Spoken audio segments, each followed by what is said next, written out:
You've been lied to. Not by a villain, not by some shadowy figure pulling strings behind the scenes. You've been lied to by something much closer than that. You've been lied to by the most well-meaning people in your life, your parents, your teachers, your coaches, the people who sat across from you at kitchen tables and looked you in the eye and told you work hard. And everything will work out.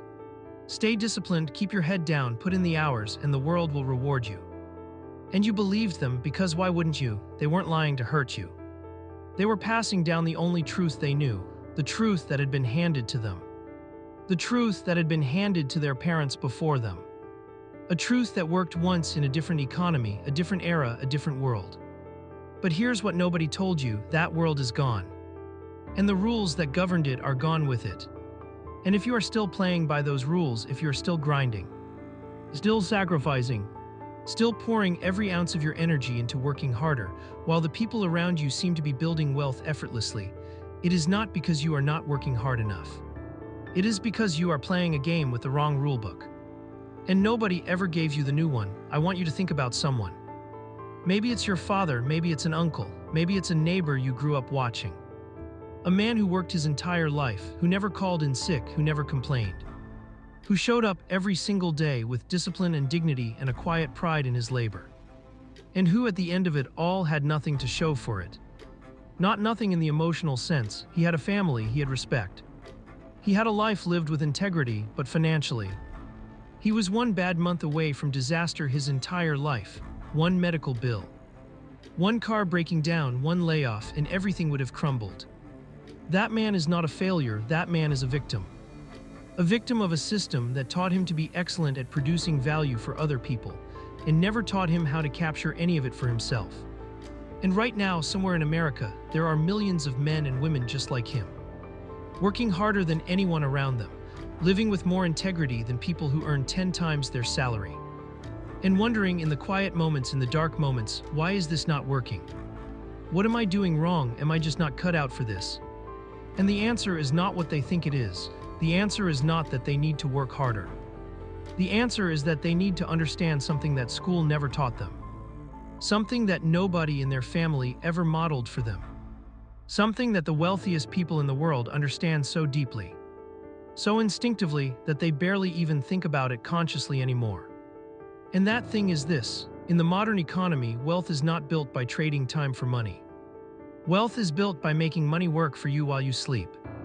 I know that sounds like something you've heard before.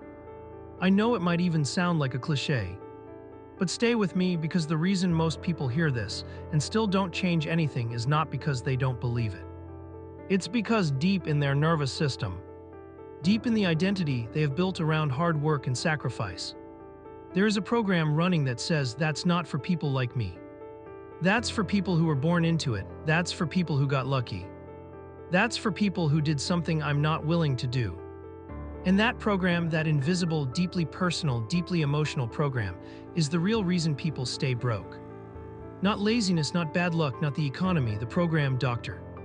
Carol Dweck, a psychologist at Stanford University, spent decades studying what she called mindset, specifically the difference between what she termed a fixed mindset and a growth mindset. But her research revealed something even deeper than most people realize.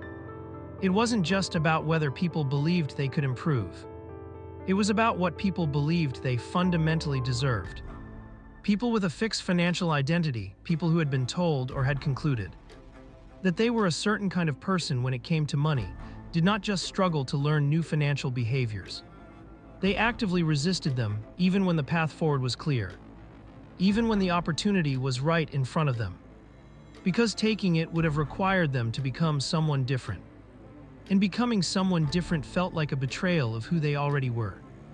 This is identity-level resistance to wealth, and it is operating inside far more people than you would ever guess.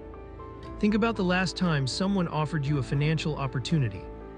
Maybe it was a business idea, maybe it was an investment. Maybe it was a chance to negotiate a higher salary. And think about what happened inside you in that moment, not what you said out loud. What happened inside? Was there a flicker of excitement, followed immediately by a voice that said, "That's not realistic. That's too risky, people like you don't do things like that." That voice is not wisdom, that voice is not caution. That is your financial identity protecting itself. That is your subconscious mind doing everything in its power to keep you consistent with the story it has been telling about you for years. And here is the terrifying part. That voice is incredibly convincing because it sounds like you, it uses your words. It references your past, it knows every failure you've ever had. And it uses all of it as evidence for why you should stay exactly where you are. Robert Kiyosaki spent his entire career studying the psychology of money and wealth. And he made an observation that I think about constantly. He said that the primary difference between the rich and the poor is not knowledge. It is not intelligence, it is not even work ethic. It is what each group does with their time and their money when they have a choice. The poor, and by poor, he meant anyone living paycheck to paycheck regardless of income, spend their time working for money and spend their money on liabilities they mistake for assets. The rich spend their time building systems and spend their money on assets that generate more money. It is not a moral difference, it is not an intelligence difference.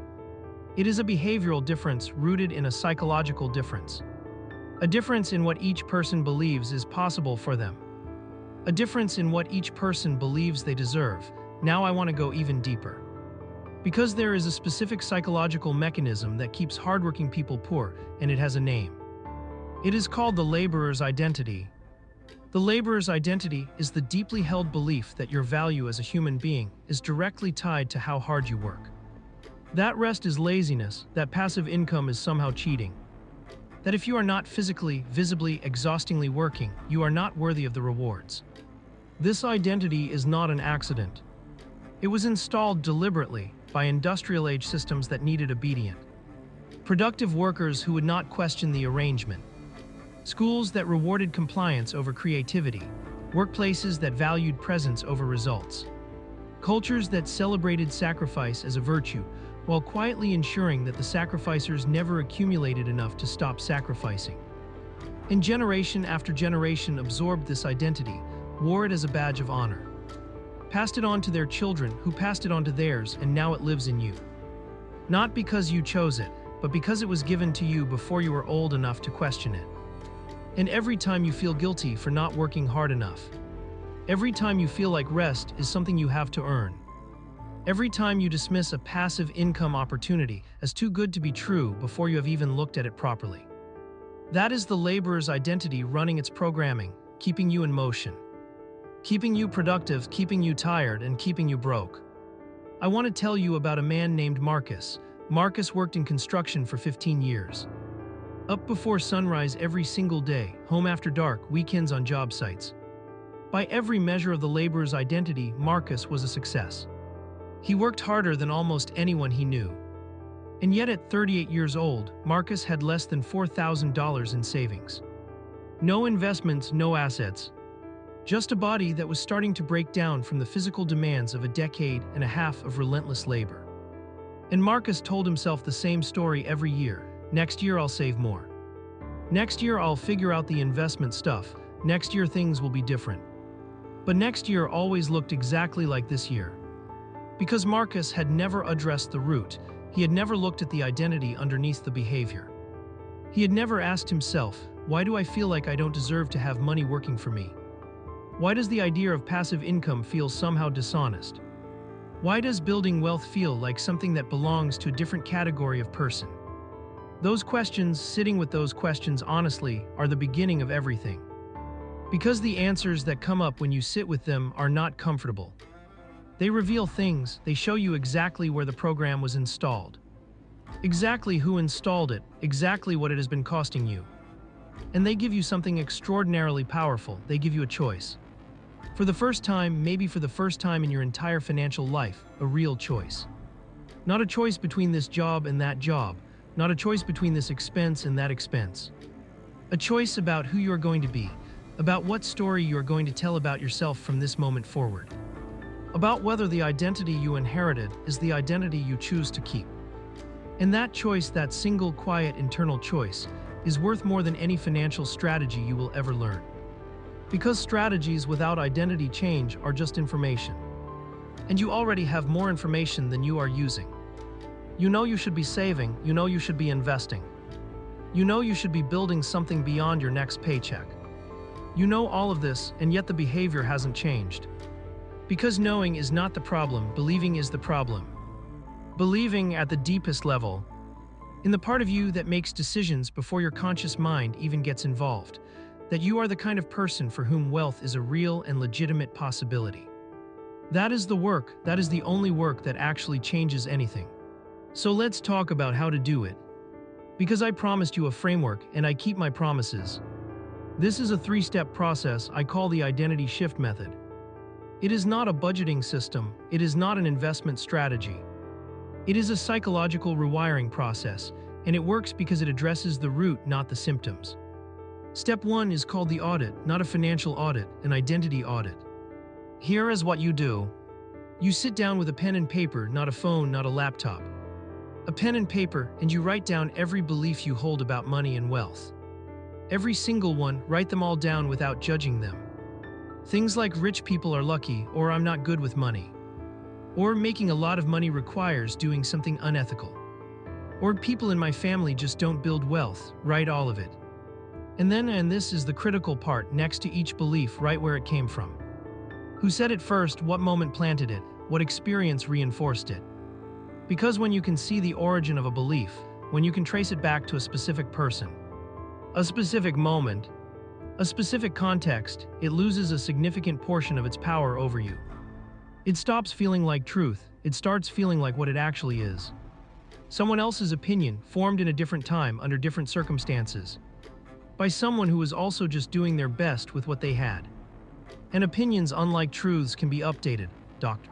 Alia Crum, a psychologist at Stanford who studies the science of mindset, has demonstrated repeatedly in her research that simply becoming aware of a belief, simply naming it and tracing its origin, begins to weaken its automatic influence on behavior.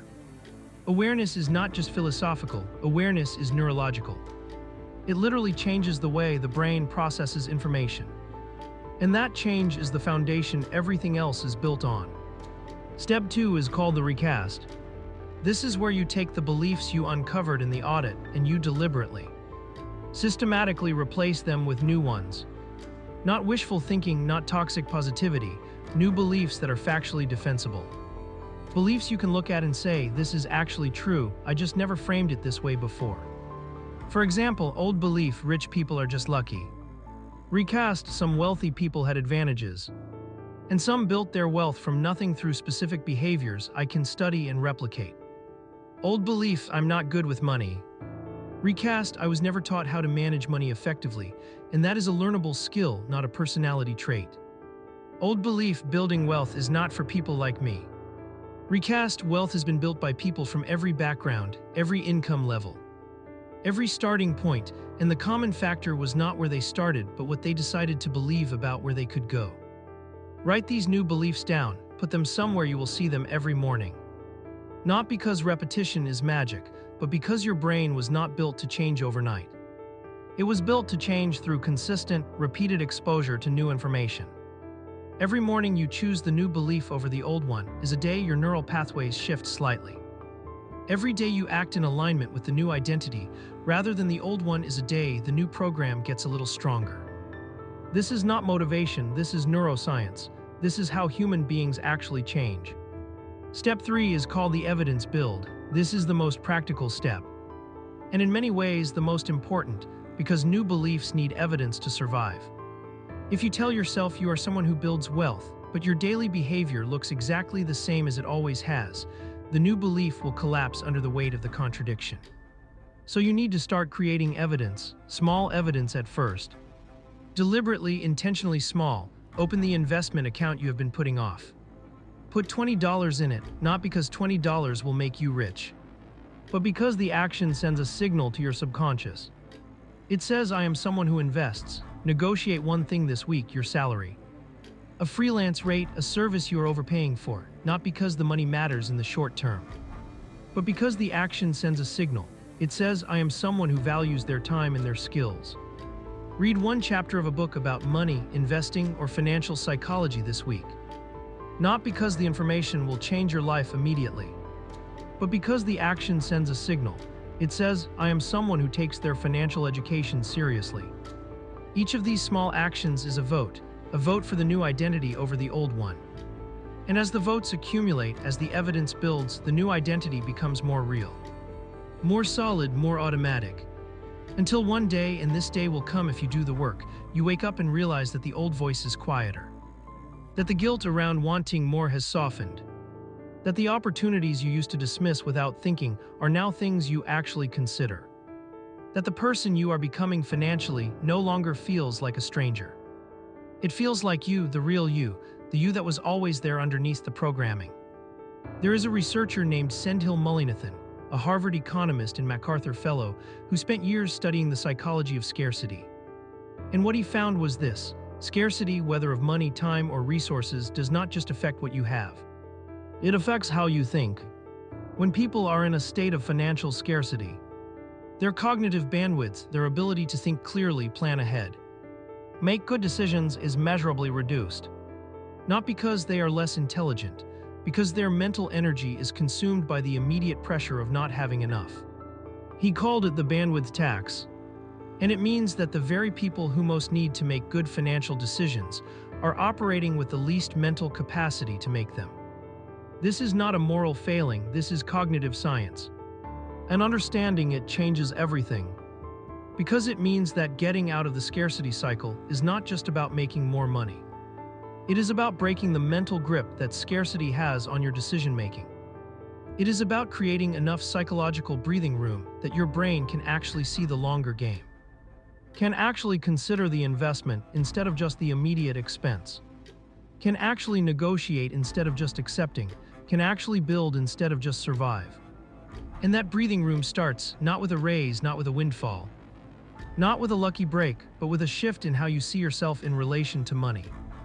With the decision that you are no longer going to be defined by where you started. With the quiet, powerful, revolutionary act of deciding that the story your family told about money ends with you. That the limitations you inherited are not the limitations you pass on. That the version of you sitting here right now, watching this, thinking this, feeling something shifting, is the last version of you that will ever believe that hard work alone is enough. Because you know better now, and knowing better is the beginning of doing better. And doing better consistently, imperfectly, courageously, is the beginning of becoming someone whose financial life actually reflects their potential. You have been working hard your entire life. Now it is time to work differently. Not less, differently, with your mind as your greatest asset. With your identity as your most powerful investment. With the understanding that the wealthiest version of you is not some distant fantasy. It is the natural result of the internal work you are willing to do starting today. If this video spoke to something real in you, if it cracked something open, drop the word shift in the comments right now. I read every single one. And if you are serious about rewiring your relationship with money and building a life that actually reflects what you are capable of, subscribe to this channel. Because we go deep here every single week, and we are just getting started.